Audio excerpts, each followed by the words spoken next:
রুকু করে সিজদা করে। আল্লাহ রাব্বুল আলামিন ওই বান্দাকে বেশি বেশি পছন্দ করে যে বান্দা আল্লাহর কাছে ক্ষমা চায়। আল্লাহুম্মা গফিরলি, আল্লাহুম্মা গফিরলি, আল্লাহর কাছে বেশি বেশি ক্ষমা চায়।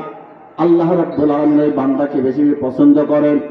আমার ভাইয়েরা, আল্লাহ রাব্বুল আলামিন পৃথিবীর জমিনে আমাকে আপনাকে অনার্থক সৃষ্টি করেন নাই, ঠিক কিনা বলে বলেন?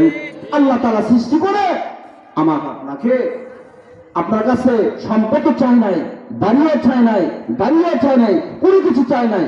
আল্লাহ তাআলা শুধু চেয়েছে যে বান্দা তুমি শয়তানের ধোঁকা থেকে বেঁচে থাকো, আর তুমি আমার হুকুম পরিপূর্ণভাবে পালন করো, আমার বন্ধুত্ব তরিকা অনুযায়ী জীবনযাপন করো, আমার পবিত্র 30 পারা পড়ার অনুযায়ী তোমার জীবনযাপন করো। কোরআনকে তুমি ভালোবাসো, কোরআনের মহব্বত তোমার দিলে পয়দা হয়ে দাও। যখন তোমার কোরআনের মহব্বত দিলের মধ্যে পয়দা হবে, আল্লাহ রাব্বুল আলামিন বলেন, তখন তুমি আল্লাহ রাব্বুল আলামিন আল্লাহর মহব্বত তোমার দিলের মধ্যে পয়দা হবে। সুবহানাল্লাহ, আর বলবেন সুবহানাল্লাহ। আজকে আমাদের কোরআনের প্রতি ভালোবাসা নাই, আমাদের কোরআনের প্রতি ভালোবাসা নাই। কারণ কেন আমাদের ভালোবাসা নাই? দুটা জিনিস আমাদের দিলের মধ্যে বিরাজ করছে। 1 নম্বর হলো আমাদের ক্ষমতা, 2 নম্বর হলো আমাদের লোভ, ঠিক কিনা জোরে বলেন? এই দুটা জিনিস। ওরে মানুষ হয়েছে বেহুশ দুনিয়ার পিছে, ওরে মানুষ হয়েছে বেহুশ দুনিয়ার পিছে, কিছু বার দিবি রে তুই আল্লাহর কাছে, ঠিক কিনা? ওরে মানুষ হয়েছে বেহুশ দুনিয়ার পিছে, কিছু বার দিবি রে তুই আল্লাহর কাছে। কোরআন হাদিস না মানিয়া, নামাজ গানা করিয়া, এত টাকা কামাই না, এত টাকা রাখবে কোথায়, কাপড়ের প্যাকেট নাই। হালাল হারাম চিনে না, নামাজ রোজা না পড়ে, কোরআন হাদিসকে না মেনে লক্ষ লক্ষ কোটি কোটি টাকা কামাইতেছে। নামাজ নাই, রোজা নাই, আল্লাহর হুকুম নাই, নবীর তরিকা নাই। কি অবস্থা! এই জন্য কবি বলতেছেন, ওরে মানুষ হয়েছে বেহুশ দুনিয়ার পিছে, কিছু বার দিবি রে তুই আল্লাহর কাছে।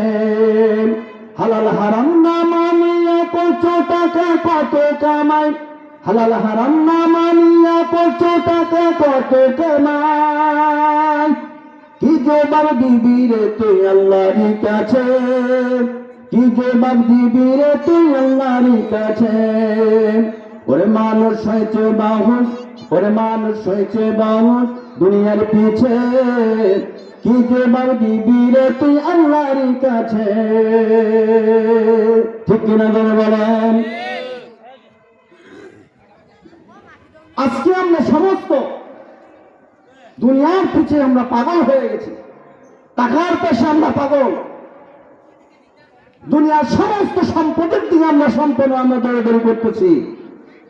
অথচ কিন্তু আল্লাহ রাব্বুল আলামিন আমাদের কত সুযোগ দিয়েছেন, কত আমাদেরকে রাস্তা দিয়েছেন, যে তোমরা এই জাহান্নাম থেকে তোমরা বেঁচে থাকো, দুনিয়ার জমিন থেকে তোমরা জান্নাতকে ক্রয় করো, আর জাহান্নাম থেকে তোমরা দূরে সরে থাকো। আল্লাহ রাব্বুল আলামিন কত সম্মান করে পৃথিবীর জন্য আমাকে পাঠিয়েছে। এই জন্য বলেছেন, ওরে মানুষ হয়েছে বেহুশ দুনিয়ার পিছে, ওরে মানুষ হয়েছে বেহুশ দুনিয়ার পিছে, কি জবাব দিবি রে তুই আল্লাহর কাছে, কি জবাব দিবি রে তুই আল্লাহর কাছে।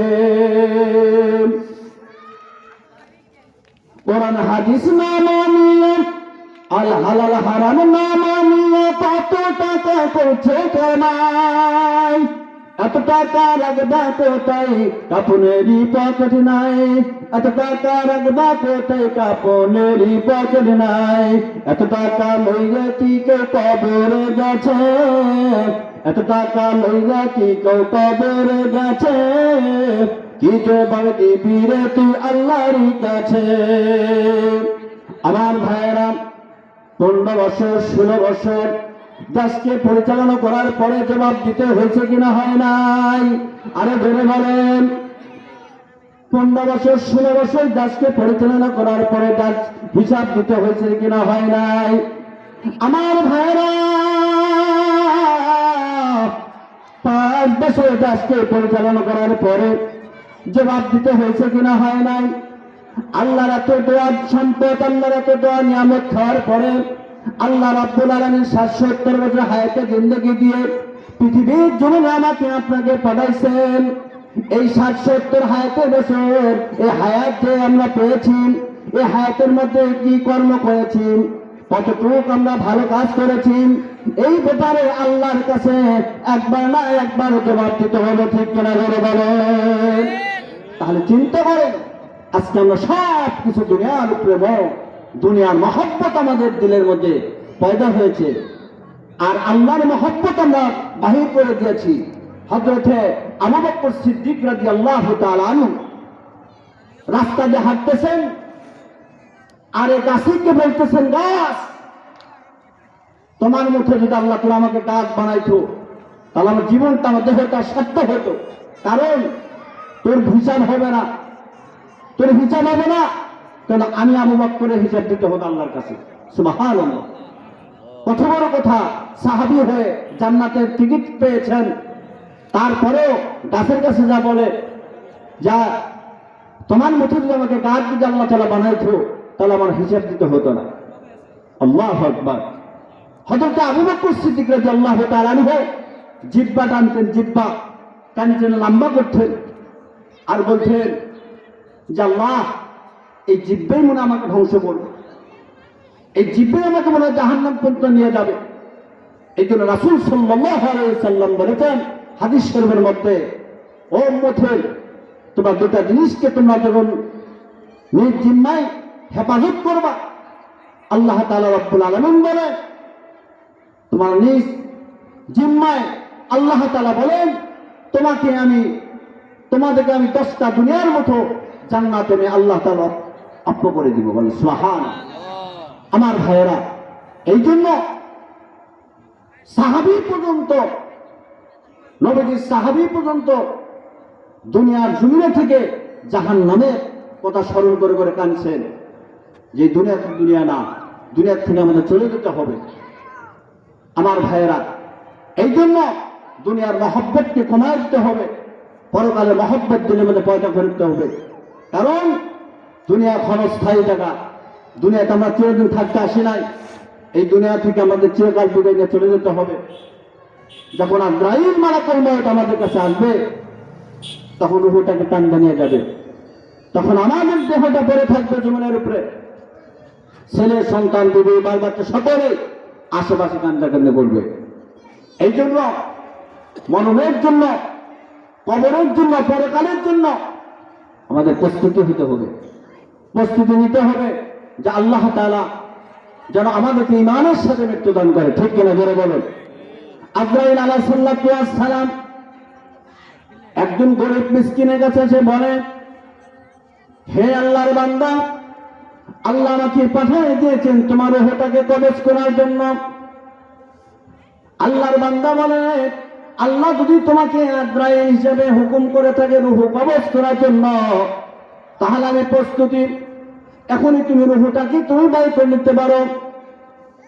আমি 20 বছর আগে থেকে আমি প্রস্তুতি নিয়েছি। সুবহানাল্লাহ। কত বছর আগে? 20 বছর আগে থেকে উনি মরার জন্য প্রস্তুতি নিয়ে আছে। কেমন আল্লাহর বান্দা! আজরাইল আলাইহিস সালাম বলতেছে, তোমার আর কিছু চাওয়া পাওয়া আছে? বলতেছে, হ্যাঁ, আমাকে 2 রাকাত নামাজ পড়তে হবে, 2 রাকাত নামাজ পড়ে আমাকে সুযোগ দিবা। আচ্ছা দিলাম, 2 রাকাত নামাজ পড়ো, তুমি রূহটা বাই করবো কোন?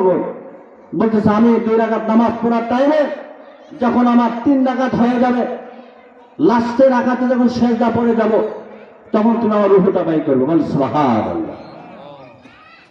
কেমন আল্লাহর বান্দা! আল্লাহকে কেমন ভাবে চিনছে! আর আমরা দুনিয়া দুনিয়া দুনিয়া দুনিয়া দুনিয়া, টাকা পয়সা সব কিছু করতে করে জীবনটাকে শেষ করে দিলাম। আমার ভাইয়েরা, এই জন্য আল্লাহ রাব্বুল আলামিন বলেন, তোমাদেরকে সৃষ্টি করে দুনিয়াতে পাঠাইছি, অনাত্মক পাঠাই নাই। আমার সব জিনিসগুলো তুমি বক্ষণ করতেছ, বরঞ্চ তোমার দেহটা পর্যন্ত তোমার না, আমার আল্লাহর। এই দেহটা কিয়ামতের ময়দানে আমার কাছে সাক্ষী দিবে। হাত সাক্ষী দিবে, পা সাক্ষী দিবে, তোমার চক্ষু সাক্ষী দিবে, তোমার মুখমণ্ডল সাক্ষী দিবে, সবকিছু তোমার দেহ অঙ্গ প্রত্যঙ্গ আল্লাহর কাছে সাক্ষী দিবে। এখন আমরা সারে যাচ্ছি একটা মানুষের কাছে, যদি অন্যায় করি, আমরা কি করি? একটা অন্যায় করে আমরা মিথ্যা কথা বলি, জানি না বলি নাই, তখন মিথ্যা কথা বলে সারা যাবে না। আপনি হাত দিয়ে অপকর্ম করছেন, এই হাতটা সাক্ষী দিবে কোরআনের কথা, আলিয়াউমা নাখতিমু আলা আফওয়াহিহিম ওয়া তুকাল্লিমুনা আইদিহিম ওয়া তাশহাদু আরজুলুহুম বিমা কানু ইয়াকসিবুন। তোমার হাত সাক্ষী দিবে, তোমার পা সাক্ষী দিবে, তোমার জবান সাক্ষী দিবে, সব কিছু সাক্ষী দিবে আল্লাহর নামে। আল্লাহর আদালতে সাক্ষী দিবে, প্রমাণ দিবে। তুমি হাত দিয়ে করছো, তোমার জবানকে বন্ধ করে দেওয়া হবে। যে হাত দিয়ে